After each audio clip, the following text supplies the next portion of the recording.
transplanting these tomato seedlings into this organic seed starter. Basically, this came from my local garden shop.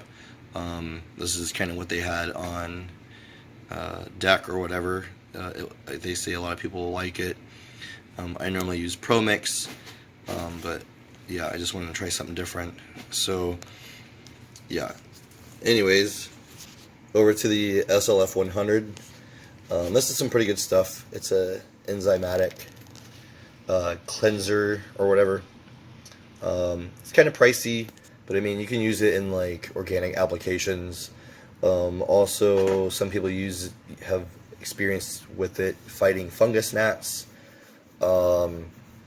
Now, my personal experience is I had a cloning machine, and I had some clones, and the roots ended up taking on like a copper kind of brown color, some type of sludge, and yeah, I don't know where it came from. It was really crazy, but this stuff just cleaned it up really quick. I mean, it was like 2 days, and those things were reaching for the light. So yeah, this is some really good stuff. Any like root issues or soil issues or anything like that, I mean, you can use it in hydro. But yeah, really good stuff. Photosynthesis Plus is pretty good too. Definitely helps, you know, with the foliage and everything. It works really well as a foliar spray. So yeah, it definitely has quite a few uses.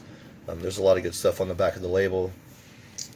But anyways, on to the dirty pots. That's what I'm putting them in.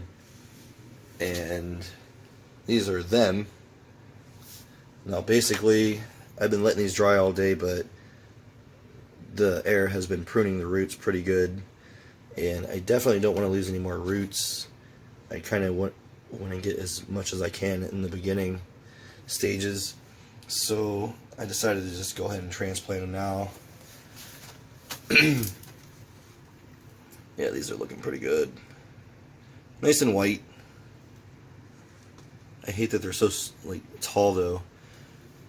This shows that my light isn't as powerful as I hoped. So that's basically how high I have it. Maybe about 20 inches, if that. 18 maybe. So yeah, that's basically it. And I'll be back with another video.